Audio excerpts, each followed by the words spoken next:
So, this is my first video, and I just wondered how many of you sit in your car because you just can't handle going inside. Like this morning, sorry, I'm kind of stuffy. I haven't been feeling very well, but yesterday was my 41st birthday, and I let me back up. I am very appreciative, first off, for everything that my family does. And I have 4 beautiful children and a boyfriend who do a lot of great things for me all the time. I'm very appreciative of them. But nothing about how things were supposed to go in my head yesterday went that way. It did not go how I planned in my head. It rarely ever does. I will say that. And I will touch base on like the way my brain works here in a second too, but because this could just be a me problem. But after yesterday, I just felt so defeated.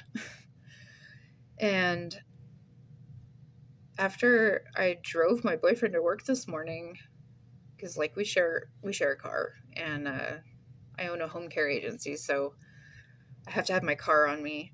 So I drop him off in the morning, and then I go run my errands and go to my office and stuff. But I just could not get out of the car.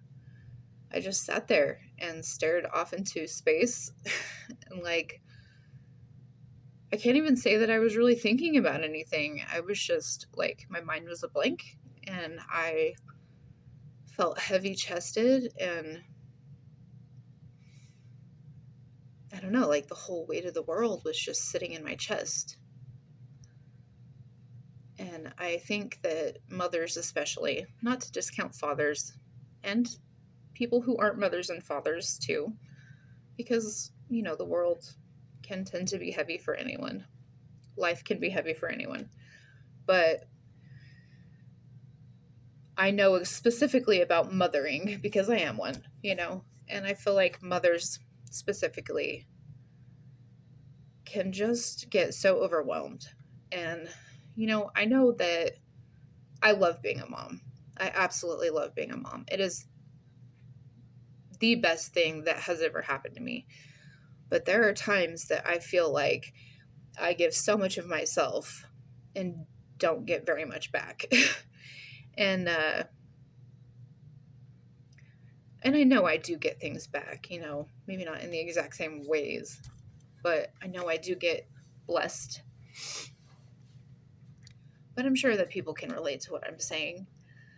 I just sat there and I just felt like so much weight, and I just stared out the window and I couldn't move for the longest time. And it was like the minute that I walk in that front door, everything is real again. The minute I walk in the front door, the dogs will bark, and there will be meals to cook and floors to clean and work to do, and children that get in arguments with each other, and just so much that I just was feeling so exhausted over. And I feel guilty for feeling that way.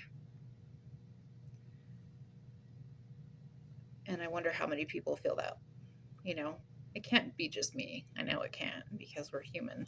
So, and whenever I'm talking about like being in my head and stuff and like things playing out, what I mean by that is I have this tendency, and I have done this since I was young, and I know that it gets on people's nerves, and I know that it is like a thing that is not, I know it's not like, I know it's not okay, I don't know how to explain it, but I make these plans in my head about how things are supposed to go. And they rarely ever go that way. Sometimes I can't handle that. And it's not like I'm mad because I don't get my way type of thing. It's like like I rehearsed a speech in my mind over and over again, and I practiced it and practiced it, and I'm just like ready for it. I'm ready to like nail this speech, you know? And then when I get there, I don't have the speech. Or, you know, like I show up to school and my shoes are on the wrong feet, or my pants are on backwards, or, you know, like it feels incredibly uncomfortable to me whenever I have this idea in my mind and it doesn't go that way at all. And I panic. I feel like I'm in this crowded room with a bunch of people I don't know, and my heart starts racing and my hands start shaking, and you know what I mean? Like, maybe you don't know what I mean, but I get very uncomfortable. And I think maybe it's something that's like maybe I don't know, some kind of a disability or something that I have. I've never been checked. I've been asked multiple times if I have something like ADHD or autism or OCD. Maybe. I've never been checked. So that's what I was referring to. Sometimes I get these ideas in my head. Like I had this idea of how my birthday was going to go, and then it did not go that way. And I had to literally coach myself in my head and say, Cassie, it's okay. You can still have a good day. It's not that big a deal. Don't feel like this, you know, like, and I have to do that to myself a lot. And so, yeah, that's just a me thing. But anyway, I just wonder how many people can relate to the sitting in the car thing, because I just felt so numb. And I just sat there and thought, you know, it's not that I don't appreciate my family, because I do very much. They're a blessing from God. But sometimes I just feel totally numb. And I just feel like, you know, I need somebody to be strong for me some days. I need somebody to pick me up and be like, I got you. It's okay. I need somebody to just be like, don't worry about it. Like, I'll figure it out this time. And I just feel so tired to my core some days. Not like sleep tired, but like soul tired. And today was one of those days.